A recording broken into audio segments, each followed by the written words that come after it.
привет! Вы на канале 6 континентов, и сегодня мы продолжаем наши выпуски про Бали. Мы находимся в районе, который называется Нуса Дуа. И для чего, собственно, сюда люди едут? Для того, чтобы отдохнуть у моря. Водные развлечения – это, наверное, главный пункт программы Must Have на Нуса Дуа. Поэтому сегодня мы приехали сюда на водный спорт. И Себастьян решил взять джет-ски. Я хочу обязательно полетать на парасейлинге. Это должно быть интересно, так что не переключайтесь и не забывайте ставить лайк. Себастьян пойдет с инструктором кататься на джет-ски. А я посмотрю, может быть, если мне понравится, я тоже прокачусь потом. Я 100% уверена, что если бы я была в его возрасте, мне бы мама такое не позволила. Вот, но... Папа, не знаю. Мама бы точно мне такое не позволила. Ставьте лайк, если бы ваша мама тоже относилась бы к этому с опаской. Но говорят, что это безопасно. Спасательный жилет надели, так что все должно быть хорошо.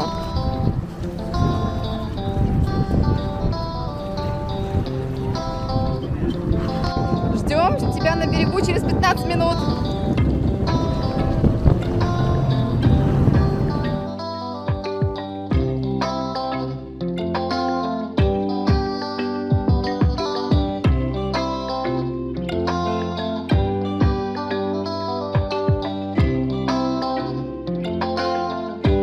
Пока я жду Себастьяна, мне решили сделать массаж.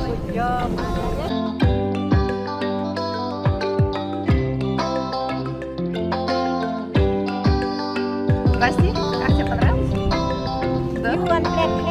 Так, ну что, нас погрузили в лодку, и мы сейчас полетим на парашюте. Я только недавно узнала, что это называется парасейлинг. Я уже летала на параплане, а это будет уже что-то новенькое.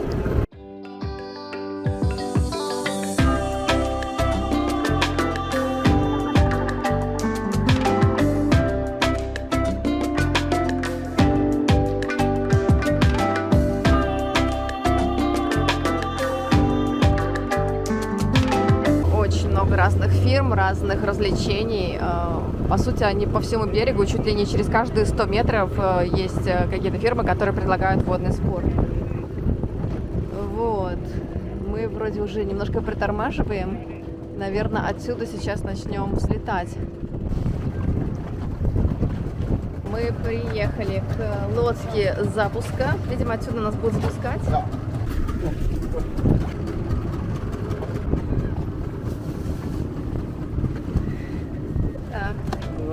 Окей. Идем.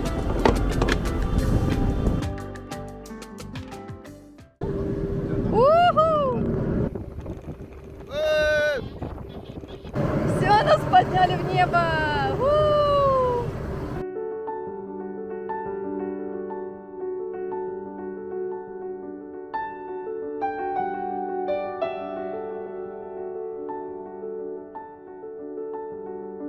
Да, вот отсюда открываются уже красивые виды. Знаете, как называется, не успел купить до поездки дрон, ну, значит, парасейлинг. Что еще остается? Кстати, здесь так потише, посвежее, ветер такой.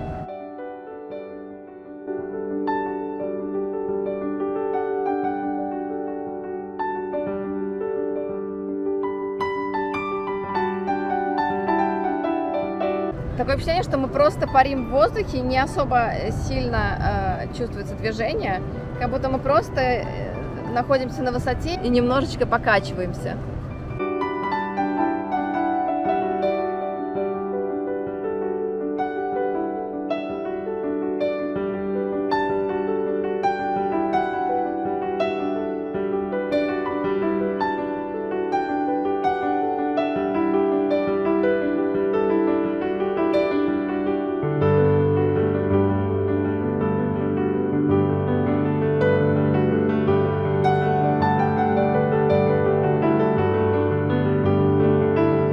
Вообще не страшно, вот, высота меня не особо сильно пугает, просто, ну, немного непривычное такое состояние, но при этом очень спокойно, я бы сказала.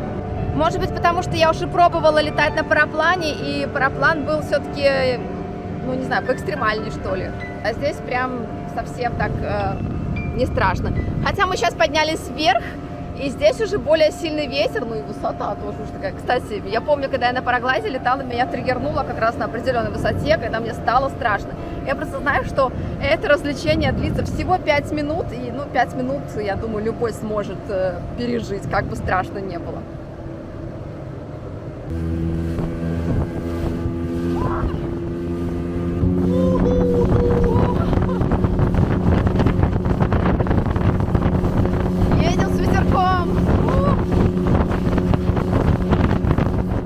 Так, мы двинули в сторону Улува. Тут следующая наша остановка. Это пляж Паданг-Паданг.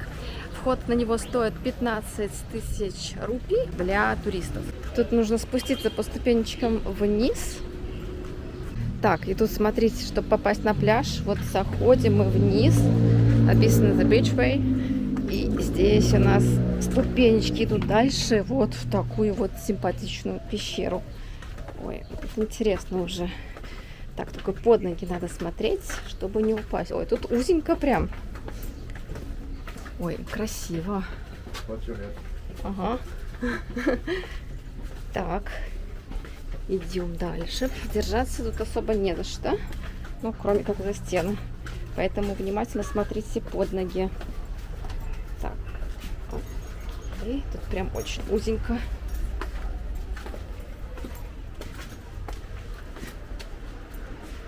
Так, ну что, дорогие, ух ты, красота здесь какая. И вон там уже виднеется пляжик.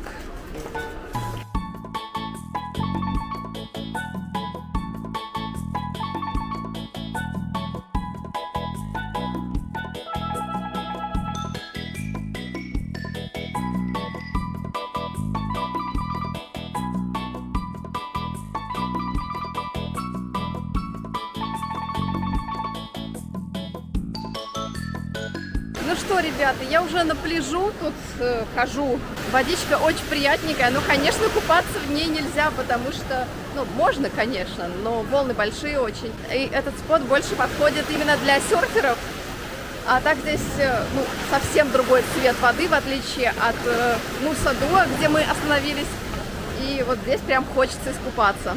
Раньше этот пляж не был настолько популярным. И первый раз он стал популярным, когда группа Michael Learns to Rock сняли здесь клип. Эта группа была популярная в Азии, кстати, в том числе. Вот. Но повторную популярность этот пляж получил в 2010 году, после того, как Джулия Робертс снялась в фильме «Ешь, молись, люби».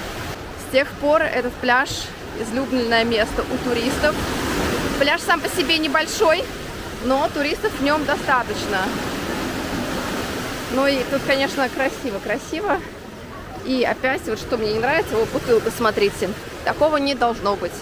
Давайте пройдем на другую сторону, посмотрим, что там. Я бы с удовольствием хотела бы вот к тем камням подойти, но тут будет глубоко уже, и все-таки волны, правда, очень большие. Я бы тут не рискнула прям сильно плавать. Вот, здесь даже флаг установлен, предупреждающий о том, что здесь особо не расплаваешься.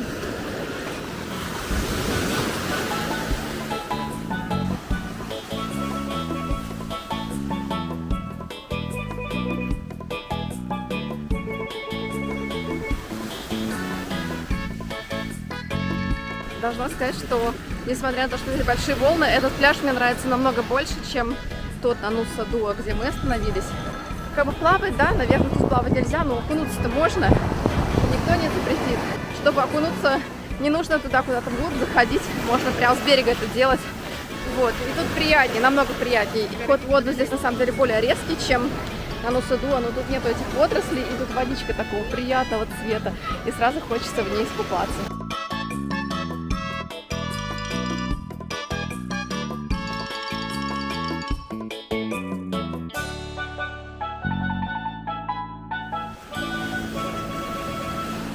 Так, я хочу искупаться, водичка приятная такая, теплая, но с сумкой и камерой я не могу искупаться, поэтому пойду сейчас делать это без вещей, а вещи оставлю у водителя, который меня сюда привез.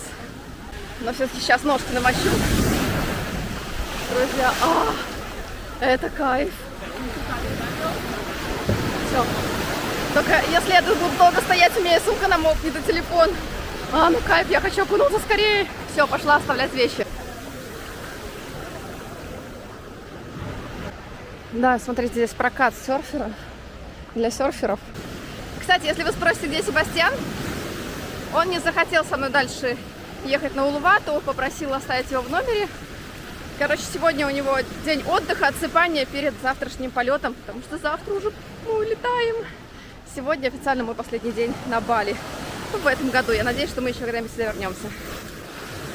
Вот, кстати, интересно, что если встать лицом к океану, то с правой стороны пляжа такой приятный песочек, он крупный, но по нему ходить не больно. А вот с той стороны, ближе к стене вот этой вот, там пляж каменистый и нужны уже специальные тапочки, иначе будет больно заходить в воду. Сейчас я вам их покажу. Ну вот, мы перешли сейчас на другую сторону. Вот, посмотрите, здесь, кстати, такая пещера, она как будто бы из кораллов сама по себе сделанная. Вот, и здесь уже совершенно другое дно, только надо чуть-чуть воду пройти. Вот они камушки, видите, начинаются, их очень много здесь. Поэтому слева заходить в воду будет проблематично. Ну и, в принципе, наверное, не нужно, потому что здесь как раз находится спот для серфингистов. Вон, кто-то на доску становится. А вон там вдалеке волны, прям вау. Вот. А мой гид сказал, что самые лучшие волны, самые высокие для серфингистов, находятся на Суматре. Ой, волна.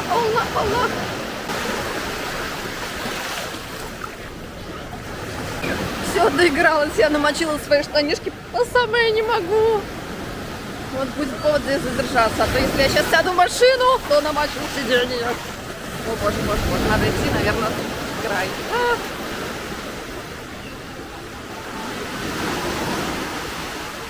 В общем, пляж красивый, но, если честно, я очень боюсь вот этого жгучего солнца, потому что я чувствую, что у меня лицо немножко уже жжет. Я не знаю, это я сгорела или, может быть, это соль попала из океана. Я вот сейчас окунулась, и я чувствую, во-первых, да, вот это вот неприятное ощущение от соли. Потому что я вчера уже сгорела довольно-таки сильно на солнце, и сегодня мне нужно беречь свою кожу.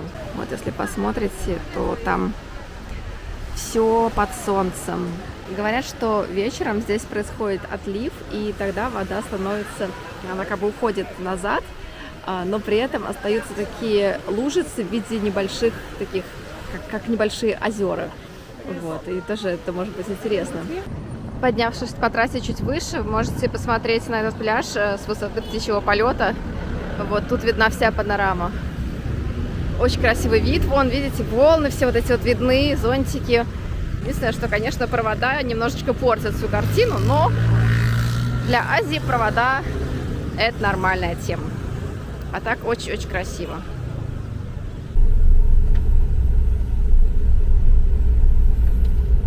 Так, друзья, мы приехали в храм Улувату. Скоро здесь, ну как скоро, через почти 2 часа начнется традиционный танец кечак, на который мой гид пошел сейчас покупать мне билет. Вон, посмотрите, какая там очередь. Вот эти вот все люди уже стоят, чтобы купить билеты.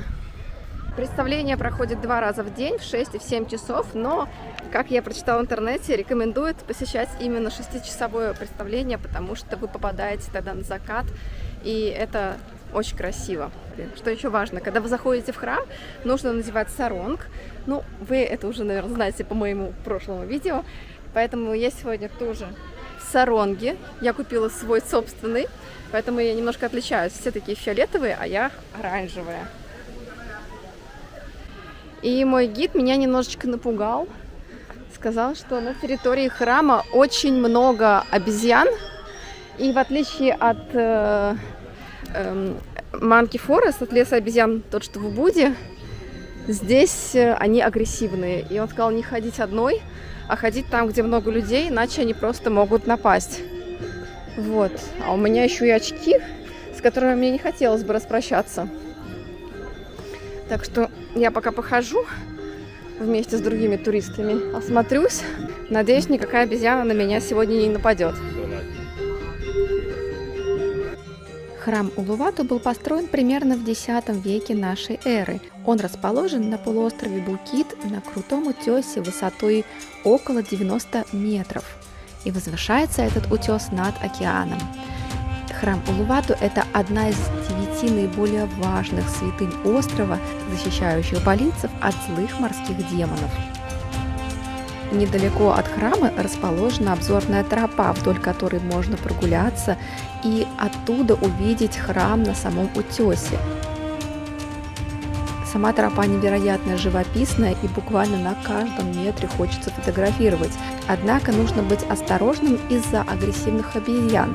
Как мне сказали, что те обезьяны, которые были в лесу обезьян в Убуде, это еще такие милые создания. А здесь обезьяны действительно агрессивные. И в какой-то момент меня развернули и настоятельно рекомендовали не идти дальше именно из-за очков, потому что там, вероятнее всего, я бы их лишилась.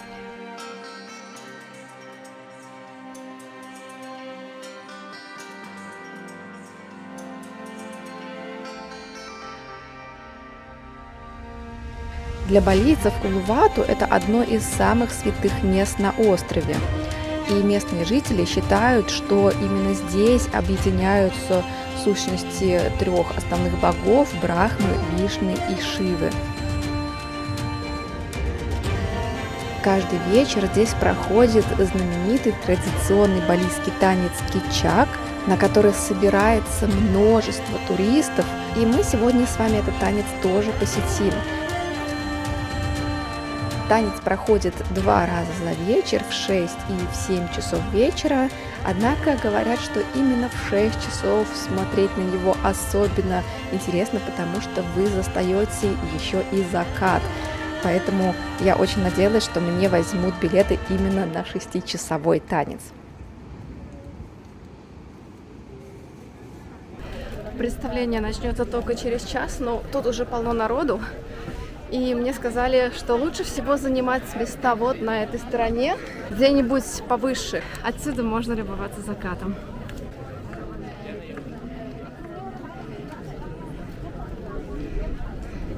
Танец кичак исполняют обычно около 150 танцоров, однако на нашей сцене я насчитала их около 70. Они одеты в саронги и окружают основную площадку, где в начале представления садятся в позу лотоса. Этот танец сопровождается напевами, и здесь не используются музыкальные инструменты. И звучат они как кичак-чак, отсюда и название самого танца. Танцоры разыгрывают одну из сцен древнего эпоса, где злой бог Равана захотел украсть принцессу Ситу у принца Рамы.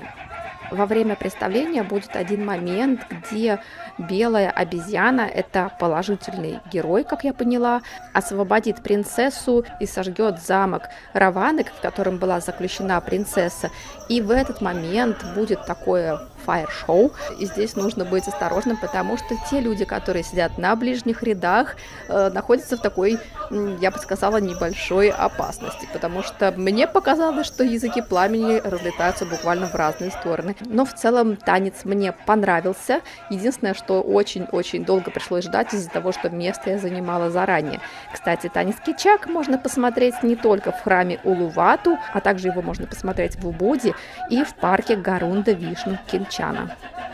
На этом я хочу закончить наше видео, подвести итоги. Это было замечательное путешествие на Бали, и я очень рекомендую посетить эту страну, если вы там еще не были, а даже если были, то наверняка еще остались те места, которые вы еще не посетили.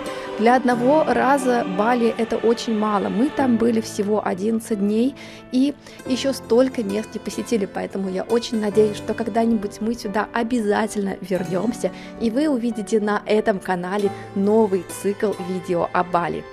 А на этом я с вами прощаюсь. Не забывайте ставить ваши лайки, подписывайтесь на канал и до следующего путешествия. Всем пока-пока!